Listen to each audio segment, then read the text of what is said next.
overcome depression.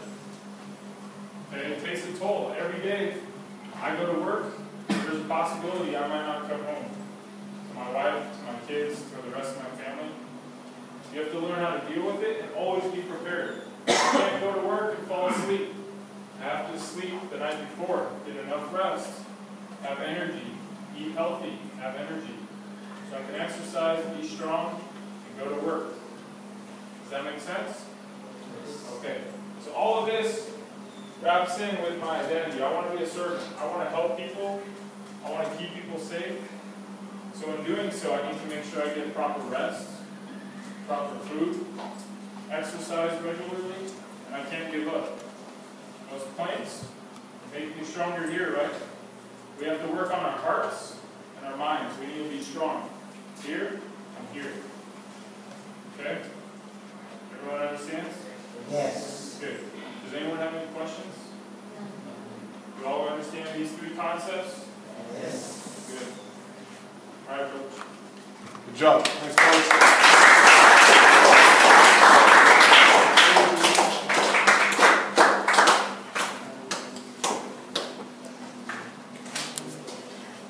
I appreciate Coach Jay's, that's really his testimony.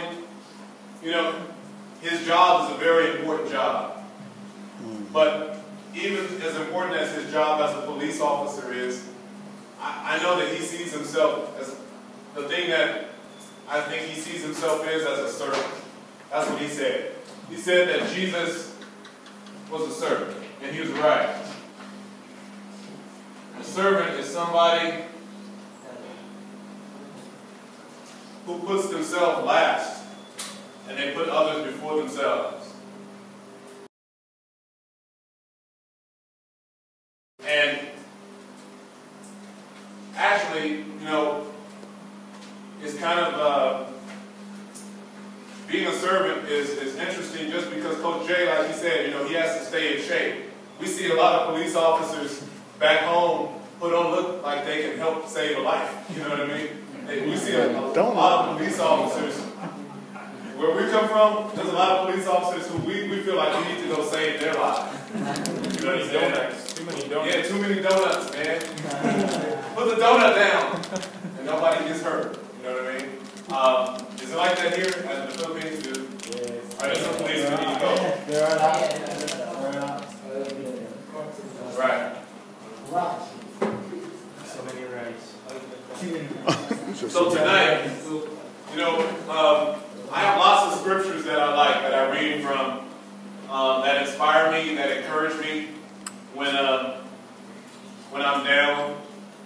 But the one thing that I like about Jesus is that no matter where he was, and no matter what was happening to him, he was always thinking about how to make people better, how to give people the best life they could possibly have.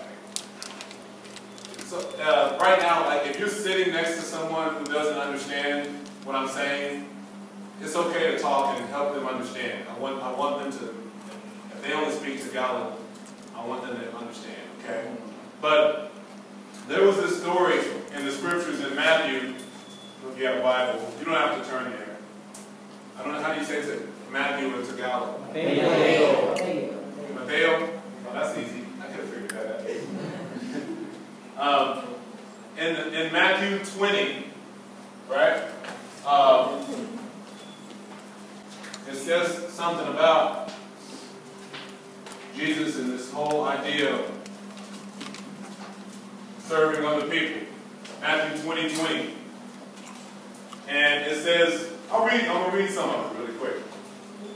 It says, then the mother, you can look at it, if you have a Bible, you can look at it or not. The mother of Zebedee's sons came to Jesus with her sons, kneeling down and asking something from him. And he said to her, what do you wish?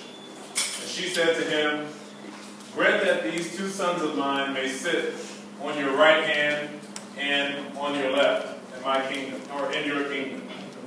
But Jesus answered and said, you do not know what you ask. Are you able to drink the cup that I am about to drink and be baptized with the baptism that I am baptized him we are able. So he said to them, you will drink my cup and be baptized with the baptism that I am baptized with. But to sit on my right hand and on my left, it would be like one day if I became a king, and if you can't be a king, the next best thing to being a king is being my main man. You know what I mean? Being like my main dude. So it'd be like, I don't know who you like. Like who's famous? Who's a guy who has a lot of money that you know? Bill Gates. Okay. So I'm Bill Gates, but you're like, you get to sit here and you get to sit here, and everywhere I go, you go. And this lady, she wanted her sons to be like that. She was like, Jesus, we know you're the king. But she's like, one day, when your kingdom, when you have your kingdom, I want one of my sons there in that seat, and I want the other son in that seat. And Jesus told her, that's not for me to give. And it goes on in this Bible story to say that when the other people heard it, it would be like if I was having a conversation with just these two guys, but all of you guys heard this, and you guys were like, what? They want to sit here and here? What about us? Right? And so it says that those 10 other guys, they were displeased. They were upset. They got mad. But Jesus said something to him, and he said basically this. He says, look, if you really want to be great at anything, in that passage later on in the Bible, right around, I think, verse 25, verse 26, he says, if you really want to be great at anything, you have to be a servant. That's your identity. He says that it's like today we were saying pass the ball, right? We said if you get double teamed, pass the ball. Did we say that? Yes. Right? Did we say pass the ball? Right? You get double teamed, come double team me right now. Come. Right? We said that if I have the ball in my hands and these dudes come double team me, why would I try to dribble through them? Why would I try to dribble when I can just pass it to whoever he was guarding? He comes to guard me, so I pass it to the other guy, right? Make sense? Yes. Get it? Got it. It's good, right? Have a seat, thanks, folks. All right? Jesus said something different. And so for me, I appreciate Coach Jay's story because I can see that he's working hard to do this every day, at home and at his job. He's tough under pressure. There's lots of different types of pressure. Tonight, in your groups, hopefully you can talk about some of this stuff. You don't have to finish, you guys aren't going to finish everything in your book. And we can turn the ACs back on. I just turned them off because it was loud. All you got to do is the knob on the right. And we get some air back in here. Alright, what are you responsible for though? Do you have, how many of you have responsibilities at home? Can we make sure that they understand what I just said, guys?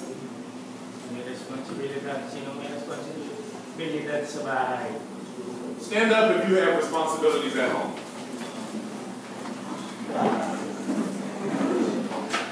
All right. Now, stay standing if you never mess up on those responsibilities. If you always do what you're supposed to do. You always complete the things that you're responsible for. You know, if you have to, I don't know, if you take out the trash or if you have to look after your little sister or brother, but if you never make a mistake with that, then remain standing. Otherwise, sit down. All right. Everybody sitting down. You understand the question? Yes. Okay. So even though responsibility is difficult, isn't it? Right? Your parents say, you're responsible for this. It's your job. And you say, how do you react normally? Do you say, okay? Do you say, yes, sir. Sir, yes, sir. Salute, right? Or do you say, I don't want to do that. I'm not doing it. And you go and you leave home and you leave for 5 days? Right? How many of you are afraid of your parents? Like